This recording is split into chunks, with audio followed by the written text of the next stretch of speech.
Hey guys, so I had a couple people request on Reddit the other day after I posted a picture of my homemade rocket launcher that I either give a tutorial on how it was made or a breakdown of how it was made, I guess I should say. So I thought I'd just take a minute or two here and do that for you guys. It's really basic, but it is a lot of fun. Essentially all we have here is a piece of 2.5-inch PVC as an air chamber in the back.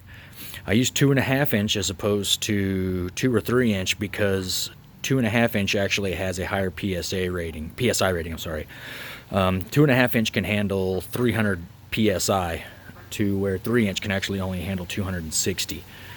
Now, while we're only running 100 to 120 PSI on this system, that should be more than strong enough for what we're doing. And I've already put hundreds of rounds through this thing. Forgive the sound of my pet ducks back here behind me. Hey, girls. So, in the back of the 2.5-inch chamber, I put a standard HPA Foster fitting through there, put a nut on the other side of it, and just douse the inside and the outside of that with 2-ton epoxy. Okay. So the 2.5-inch chamber, which essentially is where the this whole back half here fills up with air, and it runs into a sprinkler valve that I'd got on Home Depot, I think it was, for around 15-20 bucks. It is a 24 volt, 150 psi sprinkler valve, and in front of it, what I did is I used a Ryobi drill that's 18 volt. I took the drill, took the motor and everything out of the inside of it, gutted it completely, and then I took my Dremel and I dremeled out all the ribs that are inside the top of this here to give the drill case some rigidity. And at that point in time, if you take these two screws out and then the handle, you can basically split the drill in half, and it shrouds around an 1.5-inch piece of PVC, and I put the screws back in it. So in between all of those parts and pieces are essentially just a lot of different, girls, quiet down. A lot of different PVC fittings. So what you'll see here, the 2.5-inch comes into a reducer. The sprinkler valve is a 1-inch sprinkler valve. So you can see where we use a series of reducers to get into the 1-inch sprinkler valve. From the 1-inch sprinkler valve, we bump back up to 1.5 inches where the drill wraps around it, and then we bump up to a 2-inch barrel, which is what size you're going to need if you're going to want to be using Nerf rockets like I use, that you can see on my other post.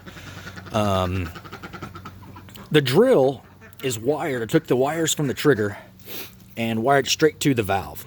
So when I pull the trigger, it opens this valve, releases all the air from this chamber, forcing the missile out of the end of the barrel. The girls are crazy.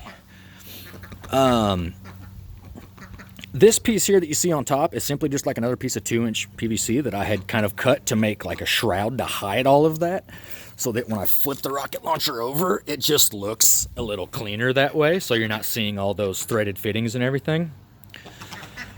And I think that's pretty well about it, guys. There isn't a whole lot to it. Pull the trigger, opens up, shoots the missile. As soon as I release the trigger, the valve closes back up and my HPA tank refills the chamber. Shove another missile in the barrel and you're ready to rock and roll.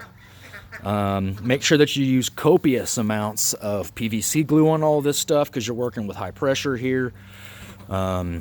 Be careful if you decide to do this. Like I said, I'm not any expert or anything. I'm just a general contractor who likes to have fun playing airsoft on the side, and building stuff like this has been a lot of fun. So I'm not sure if there's anything else I left out here. If anybody's got any questions, feel free to hit me in the comments section. And if somebody wants to see a link to the thing in action, I can post an Instagram link or two, and you guys can see what it looks like.